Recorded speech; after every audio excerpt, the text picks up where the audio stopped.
রাধা রাধা। আমরা আনন্দ লাভের জন্য ভালোবাসি মা বাবাকে, ভাই বোনকে, পরিবার পরিজনকে, বন্ধুকে, প্রেমিকাকে।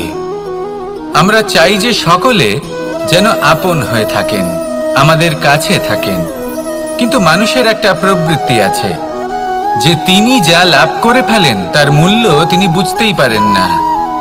যদি আপনার বাড়ির কাছে একটা মিষ্টি জলের সরোবর থাকে বা সুন্দর নদী থাকে, তাহলে জলের গুরুত্বটা কি আপনি তা বুঝতেই পারবেন না। সেইখানে আপনি যদি কোনো একটা মরুভূমিতে যান, আপনি অনুভব করতে পারবেন যে এক একটা ফোঁটা জলের কি গুরুত্ব, তার মূল্য কি।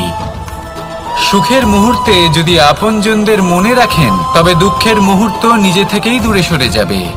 ভালোবাসা এবং তার সাথে স্মরণ করা, এটাই তো হলো জীবনের এবং ভালোবাসার আসল মূল্য। আসুন আর আমার সাথে ভালোবেসে বলুন রাধা রাধা। আমাদের হাতটা দেখুন, এই হাতে 5টা আঙুল আছে যা ভিন্ন ভিন্ন ধরনের, একরকম কেন নয়? কারণ হলো প্রত্যেকের নিজের নিজের গুরুত্ব আছে, নিজের নিজের মাহাত্ম্য আছে। এরা ভিন্ন, তাই একত্রিত হয়ে মুষ্টিবদ্ধ করা সম্ভব, যার দ্বারা আমরা আত্মরক্ষাও করতে পারি, আবার আক্রমণও করতে পারি। যদি 5টি আঙুল সমান হতো তাহলে মুষ্টিবদ্ধ হতে পারত না, নিজেদের মধ্যে বিভ্রান্তির সৃষ্টি করত। এবার এরকমই কিছু আমাদের সংসারেও হয়। আমাদের দেশ, যেখানে একটি ভূমির ওপর ভিন্ন ভিন্ন ধর্মের মানুষ বাস করেন, ভিন্ন ভিন্ন জাতি, ভিন্ন ধর্ম, ভিন্ন ভাষা। কিন্তু যদি আমরা এটা ভাবি যে কিভাবে এই দেশকে কল্যাণের পথে নিয়ে যাওয়া যায়, কিভাবে এর বিকাশ করা সম্ভব, তাহলে আমাদের একত্রিত হওয়া শিখতে হবে। যেইভাবে 5টা আঙুল একত্রিত হয়, মুষ্টিবদ্ধ হয়, সেইভাবেই আপনার যে ভাষাই হোক, যে ধর্মই হোক, যে জাতি হোক না কেন, ঠিক আছে, আবশ্যক হলো আপনার নিজের কর্মভূমির সাথে, আপনার ধরিত্রীর সাথে যুক্ত থাকা, সাথে থাকা। তবেই দেশের উন্নয়ন সম্ভব, তবেই এই দেশ স্বতন্ত্র থাকবে, সফল হবে, আর এই মন প্রসন্ন হয়ে বলবে রাধা রাধা। খেলা খেলতে কে না ভালোবাসেন? আমরা প্রত্যেকেই যখন সময় পাই, সুযোগ পাই, তখনই আমরা কোনো খেলা খেলি। খেলার সময় 2 ধরনের মানুষ ওখানে থাকেন, 1 যারা অংশগ্রহণ করেন, আর 2 যারা দেখতে থাকেন, যারা দর্শক হয়ে দেখেন, যারা নিজের পক্ষের বিজয়ের ফলে উচ্ছ্বসিত হয়ে থাকেন, পরাজয়ের ফলে শোক পালন করেন, পরামর্শ দিয়ে থাকেন। আর বিজয়ী কে হন? বিজয়ী তিনি হন যিনি অংশগ্রহণ করেন। নির্বাচন আপনাকে করতে হবে, আপনি কি করতে চান? আপনি কি খেলোয়াড় হতে চান, নাকি আপনি দর্শক হতে চান? যদি আপনি বিজয়ের আনন্দ লাভ করতে চান, সেই রোমাঞ্চ অনুভব করতে চান, তাহলে খেলতে হবে, ময়দানে আপনাকে নামতেই হবে। পরাজয়ের সম্ভাবনার ভয়ের সাথে আপনাকে লড়াই করতেই হবে, বিপক্ষের আহ্বানকে স্বীকার করতেই হবে, খেলোয়াড় হয়ে উঠতে হবে, তবেই এই বিজয়ের সম্ভাবনা থাকবে। আসলে কি, দর্শক হয়ে পরামর্শ দেওয়া অত্যন্ত সহজ, ময়দানে নেমে অংশগ্রহণ করা অত্যন্ত কঠিন। আর এখানে যেটা সহজ, তা আপনাকে বিজয়ের পথে কখনোই নিয়ে যাবে না। আসুন আমার সাথে ভালোবেসে বলুন রাধা রাধা। এই সংসারে এমন কখনোই হবে না যে আপনি কিছু একটা করলেন কিন্তু তার মূল্য আপনাকে দিতেই হলো না। যে কোনো কাজের জন্য, যে কোনো কর্মের জন্য আপনাকে মূল্য দিতেই হবে। প্রকৃতিও আমাদের এটাই শেখায়। আকাশে দেখুন সূর্যকে, প্রত্যেকদিন আমাদের প্রকাশ প্রদান করেন। এনাকে সূর্য নারায়ণ বলা হয়। ইনি কি মূল্য প্রদান করেন? নিজে জ্বলতে থাকেন। ধরিত্রী মাতা, এই ভূমি, ইনি কি মূল্য প্রদান করেন? প্রহার সহ্য করেন। আমরা এই ধরিত্রীতে প্রহার করে মাটি খুঁড়ে তাতে বীজ বপন করি, তবেই আমরা অন্ন লাভ করি, তবেই ফসল পাই। জীবনে যদি আপনাকে সফল হতে হয়, সম্মান পেতে হয়, যশ পেতে হয়, তাহলে আপনাকে মূল্য দিতেই হবে। যদি আপনি সাফল্য লাভ করতে চান, তাহলে দিন রাত আপনাকে ত্যাগ করতে হবে, যেখানে সমগ্র সংসার সন্তোষ অনুভব করছে, আর আপনাকে করতে হচ্ছে পরিশ্রম। যদি আপনি সম্মান প্রাপ্ত করতে চান, তাহলে আপনাকে সেই সুখ ত্যাগ করতে হবে যা সবার কাছে রয়েছে। যদি আপনি যশ লাভ করতে চান তাহলে নিজের অন্তরকে মেরে ফেলা আপনাকে শিখতে হবে, তবেই আপনি যশ লাভ করবেন।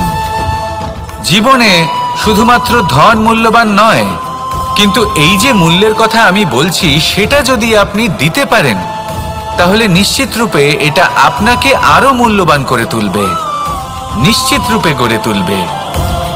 তাহলে এটাই করুন আর আমার সাথে ভালোবেসে বলুন, রাধা রাধা। মানুষের শরীর থেকে যা কিছু নির্গত হয় সবই পচনশীল, তা থেকে দুর্গন্ধ বেরোয়, একটা ঘৃণাবোধ জন্ম নেয়। আমাদের রক্ত হোক, অবশিষ্ট হোক, ঘাম হোক, নিঃশ্বাস হোক, আবার এমনকি যখন আমরা মনুষ্য শরীর ত্যাগ করি তারপরেও এই শরীরেও পচন ধরে, তার থেকে দুর্গন্ধ বেরোয়। কিন্তু বিষয়টা হলো এটা আমাদের হাতেই নেই। তাহলে আমাদের হাতে কি রয়েছে? আমাদের কর্ম, আমাদের উদ্দেশ্য আর আমাদের বাণী। যদি এইগুলো শুভ রাখেন তাহলে শুধু নিজে সুগন্ধিত থাকবেন না, এই সমগ্র সংসারকে সুগন্ধিত করে তুলবেন। কথায় আছে যে বাণীর থেকে অধিক মূল্যবান আর কিছুই নেই। সেই জন্য যে কোনো কথা বলার আগে নিজের শব্দকে নিজের মনের তুলাদণ্ডে মেপে দেখুন, তারপরে তার প্রয়োগ করুন। কখনো কখনো এমনও হতে পারে যে আপনার কথা কারোর জীবনে আশীর্বাদ হয়ে দাঁড়ালো, যার দ্বারা হয়তো সে শক্তি এবং প্রসন্নতা লাভ করলো। আবার এমনও হতে পারে যে আপনার কথা হয়তো কারোর মনে এমন আঘাত দিল, সে সেই আঘাত কোনোদিনও ভুলতে পারল না। আসুন আমার সাথে ভালোবেসে বলুন, রাধা রাধা। যদি আমি স্থির করি, যদি নিশ্চিত করি একটা মূর্তি গড়ে তুলব, আর কিছুক্ষণ সেই কাজটা করে আবার কিছুক্ষণ পরে বন্ধ করে দিই, আবার কিছুক্ষণের জন্য কাজটা করে আবার সেই কাজ বন্ধ করে দিই, আবার কিছুক্ষণের জন্য কাজটা করে বলি ক্লান্ত লাগছে, কিছুক্ষণের জন্য বিশ্রাম নিয়ে নিই, যদি এইভাবে আমি কাজটা করি তাহলে কি এই কাজ উচিত সময় এবং উচিতভাবে সম্পন্ন হবে? কখনোই নয়। শুধু তাই নয়, যে কোনো কাজ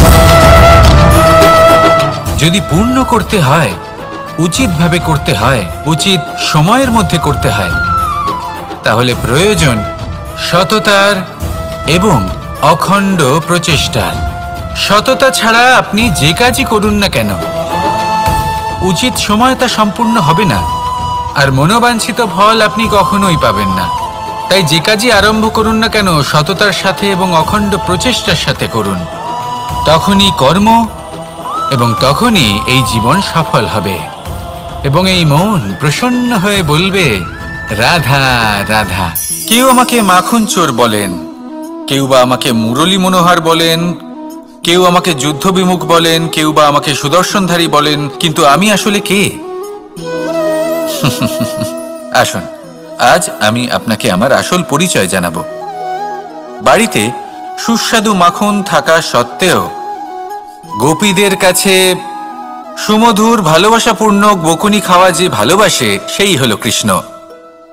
আঙুলে সুদর্শন চক্র থাকা সত্ত্বেও যে রথের লাগাম ধরে থাকবে সেই সিদ্ধান্ত নিয়েছে, সেই হলো কৃষ্ণ। দ্বারকার মতো অনন্য রাজমহল থাকা সত্ত্বেও সুদামার মতো সখা যার অত্যন্ত প্রিয়, সেই হলো কৃষ্ণ। যদি আপনার মনে প্রেম থাকে, আপনি প্রেম বিতরণ করেন, সবাইকে ভালোবাসেন এবং ভালোবাসা রক্ষার খাতিরে শস্ত্র হাতে নিতেও আপনি সক্ষম থাকেন, তাহলে আপনি হলেন কৃষ্ণ। আসুন আমার সাথে ভালোবেসে বলুন, রাধা রাধা।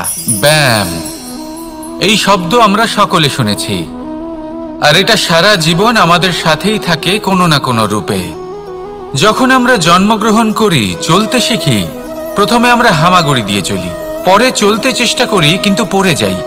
তখন আমাদের বাড়ির গুরুজনেরা আমাদের আটকান না, ওনারা মনে করেন এইভাবেই আমাদের সন্তান চলতে শিখবে, এইভাবেই তার পা আরো মজবুত হবে, যা অত্যন্ত গুরুত্বপূর্ণ। এইবার জীবনকালে যতই আমরা এগোতে থাকি, এই ব্যায়াম বিভিন্ন রূপে আমাদের সাথেই থাকে। কিন্তু আপনি কি জানেন যে এই ব্যায়ামের তাৎপর্য আসলে কি? আপনি কি জানেন এই ব্যায়ামের মর্ম আসলে কি? যখনই আমরা এই ব্যায়াম করি, আমাদের শরীরের মাংসপেশি ক্ষয় হয়। প্রথমে তা ক্ষয় হয়, তারপর আবার তা নির্মিত হয়। আরো শ্রেষ্ঠ, আরো শক্তিশালী মাংসপেশি আমরা লাভ করি। অর্থাৎ এই ব্যায়াম হলো সৃজনের বিজ্ঞান। এই ব্যায়াম আমাদের জন্য অত্যন্ত আবশ্যক। সেই জন্য জীবনে যখনই কোনো কিছু নষ্ট হয়ে যায়, চলে যায়, তখন হতাশ হয়ে পড়বেন না, তাকে পুনর্নির্মাণ করার চেষ্টা করবেন। আর এই শিক্ষা আমরা লাভ করি পাখিদের থেকে। যখনই বর্ষা হয়, ঝড় আসে, যখন পাখির বাসা ভেঙে চুরমার হয়ে যায়, তারা হার মেনে নেয় না। সে আবার অল্প অল্প করে সব খুঁজে একত্রিত করে আবার নিজের বাসা বানিয়ে তোলে। পুনরায় এক জীবনকে জন্ম দেয়, এক নতুন পরিবারকে জন্ম দেয়। তাই মনে রাখবেন, জীবনে এইভাবেই যদি আপনি নির্মাণ করতে চান, সৃজন করতে চান, তাহলে সেই নির্মাণের জন্য ভাঙনের অভিজ্ঞতা থাকা অত্যন্ত আবশ্যক। ভগ্ন বস্তুকেও সম্মান করা অত্যন্ত আবশ্যক। এই আচরণ মনে নিয়ে আসুন। মন প্রসন্ন হয়ে বলবে, রাধা রাধা। যখন আমরা কোনো বনে প্রবেশ করি, তখন এই সবুজ ঘাস দেখে, এই কোমল ঘাস দেখে আমাদের মন প্রফুল্ল হয়ে ওঠে। ভিন্ন ভিন্ন প্রজাতির ফুল, ভিন্ন ভিন্ন রঙের ফুল দেখে এই মন আনন্দে ভরে ওঠে। এখানে শিশুরা আনন্দ লাভ করে, বড়রা ভোজন গ্রহণ করেন, কথাবার্তা বলেন, হাঁটাহাঁটি করে বেড়ান। এবার ভেবে দেখুন, যখন এই উপবনের নির্মাণ হয়েছিল, সেই সময় যদি এই মাটিকে সঠিকভাবে খনন না করা হতো, যদি তাতে সঠিকভাবে বীজ রোপণ না করা হতো, যদি কোনো সংঘর্ষ না হতো, পরিশ্রম না করা হতো, যদি চলতে চলতে পায়ে কাঁটা না বিঁধে যেত, তাহলে এই সুন্দর বন দেখে আমরা কি এই আনন্দ লাভ করতে পারতাম? কখনোই নয়। ধরুন কোনো নদীর তটে সুন্দর একটি বন আছে, সেই বনের আনন্দ লাভ করতে গেলে আপনাকে সেই নদী পার করতেই হবে। যদি সুখের নদীর কাছে পৌঁছতে চান, তাহলে তটে যে কাঁটা রয়েছে সেগুলোর সাথে সংঘর্ষ করতেই হবে। এই সংসারে যদি আপনি সুখ লাভ করতে চান, তাহলে সুখ লাভের এই যাত্রা শুরু করতে হবে সংঘর্ষ দ্বারা। তাহলে সংঘর্ষকে স্বাগত জানান, এর পেছনেই সুখ রয়েছে যা আপনার জন্য অপেক্ষা করছে। এবার হাসুন আর আমার সাথে ভালোবেসে বলুন, রাধা রাধা। এই সংসারের সব থেকে কঠোর ধাতুর মধ্যে একটি হলো লোহা। লোহা দিয়ে আমরা অনেক অস্ত্র শস্ত্র লাভ করি, অনেক বস্তুও লাভ করি। এবার এই লোহাকে কাটার জন্য, একে কোনো আকার দেওয়ার জন্য কি প্রয়োগ করতে হয়? লোহা। এবার এই কথাটা আমরা সকলেই জানি যে লোহার দ্বারাই লোহাকে কাটতে হয়। এবার এই কথা আমি আপনাকে কেন বলছি? এরপরে খুব বড় একটা প্রশ্ন আসে, যা খুব বড় শিক্ষা দিয়ে যায়। এটা কেন হয় যে আমরা একটা লোহা দিয়ে একটা লোহাতে আঘাত করছি, কিন্তু যে লোহা দ্বারা আঘাত করছি তার আকার বদলাচ্ছে না, যার উপর প্রহার করছি তার আকার বদলাচ্ছে? এতে পার্থক্যটা কোথায়? পার্থক্য হলো তাপমাত্রার। দেখুন, যে লোহাকে আমরা কাটতে চাই তার তাপমাত্রা বাড়াতে হয়, তাকে গরম করতে হয়। আর যে লোহা দ্বারা আমরা আঘাত করতে চলেছি, সেই লোহা আমাদের ঠান্ডা রাখতে হয়। অর্থাৎ ঠান্ডা লোহা গরম লোহাকে কেটে দেয়। এবার এই শিক্ষা কি আমাদের জীবনে যথেষ্ট নয়? আমাদের জীবনে অনেক সমস্যা আসতে পারে, কিন্তু আমাদের এই বিষয়ে বিশেষ খেয়াল রাখতে হবে যে আমাদের মনকে আমরা যেন ঠান্ডা রাখি, এই মস্তিষ্ককে শান্ত রাখতে হবে। যদি আমরা ক্রোধ বা ঈর্ষার আগুনে জ্বলতে থাকি, বিদ্বেষের আগুনে জ্বলতে থাকি, তাহলে আমরাও সেই লোহার মতোই হয়ে যাব যার তাপমাত্রা অত্যন্ত বেশি। তখন যে কেউ এসে আমাদের বিচ্ছিন্ন করে চলে যাবে। মনে রাখবেন, যিনি যত বেশি স্থির বুদ্ধির অধিকারী, যিনি হলেন সব থেকে বেশি শান্ত, তিনি হলেন সব থেকে বেশি বলশালী। তাহলে শান্ত থাকুন আর আমার সাথে ভালোবেসে বলুন, রাধা রাধা। বড়ই